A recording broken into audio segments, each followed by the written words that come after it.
വെറുതെ നടന്നാൽ പോരാ. പ്രഭാത നടത്തത്തിന് മുൻപ് ഇക്കാര്യങ്ങൾ ശ്രദ്ധിക്കണം. നടത്തം ഏറ്റവും ലളിതവും ഫലപ്രദവുമായ വ്യായാമ രീതികളിൽ ഒന്നാണ്. ഇത് ദഹനത്തെ സഹായിക്കുകയും ഹൃദയാരോഗ്യം മെച്ചപ്പെടുത്തുകയും ചെയ്യും.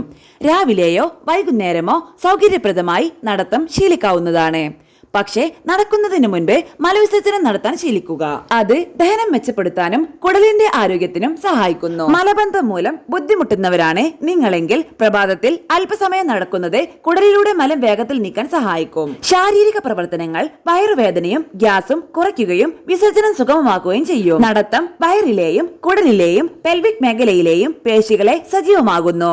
ഇത് കുടലിന്റെ ചലനത്തെ പ്രോത്സാഹിപ്പിക്കുന്നു.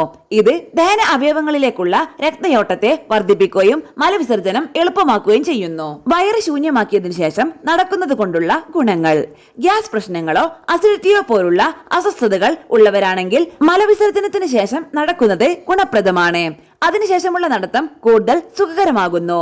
അടിവയറ്റിൽ സമ്മർദ്ദം കുറയുന്നു. വയറ് വീർക്കുന്നതിനോ അസ്വസ്ഥതയ്ക്കോ ഉള്ള സാധ്യത കുറയ്ക്കുന്നു. വയറ് ശൂന്യമാക്കിയ ശേഷം ഭക്ഷണം കഴിക്കുകയും പിന്നീട് നടക്കാനിറങ്ങുകയും ചെയ്യുന്നത് ദഹനത്തെ കൂടുതൽ സഹായിക്കുന്നു. മലവിസർജനം സുഗമമാകാൻ എന്തൊക്കെ ചെയ്യാം? രാവിലെ വെറും വയറ്റിൽ ഒരു ഗ്ലാസ് ചെറു ചൂടുള്ള വെള്ളം കുടിക്കുന്നത് മലവിസർജനം എളുപ്പമാക്കുന്നു. ദഹനത്തെ പിന്തുണയ്ക്കാൻ പഴങ്ങൾ, പച്ചക്കറികൾ, ധാന്യങ്ങൾ, പയർവർഗ്ഗങ്ങൾ എന്നിവ അടങ്ങിയ ഭക്ഷണം കഴിക്കുക. ഇവയിൽ ധാരാളം നാരുകൾ അടങ്ങിയിട്ടുണ്ട്. ദഹനത്തിനും മലവിസർജനത്തിനും സ്ഥിരത സൃഷ്ടിക്കുന്നതിന് എല്ലാ ദിവസവും ഒരേ സമയം നടക്കാൻ ശ്രമിക്കുക. മലവിസർജനത്തിന് മുൻപ് നടക്കുന്നത് അസ്വസ്ഥത ഉണ്ടാക്കുന്നുണ്ടെങ്കിൽ കുറച്ചു സമയം വീടിനുള്ളിൽ കൂടി നടന്നു നോക്കുക. ഭക്ഷണം കഴിച്ചതിന് ശേഷമാണ് നടക്കുന്നത് എങ്കിൽ 10-15 മിനിറ്റ് കാത്തിരുന്ന ശേഷം നടക്കുക.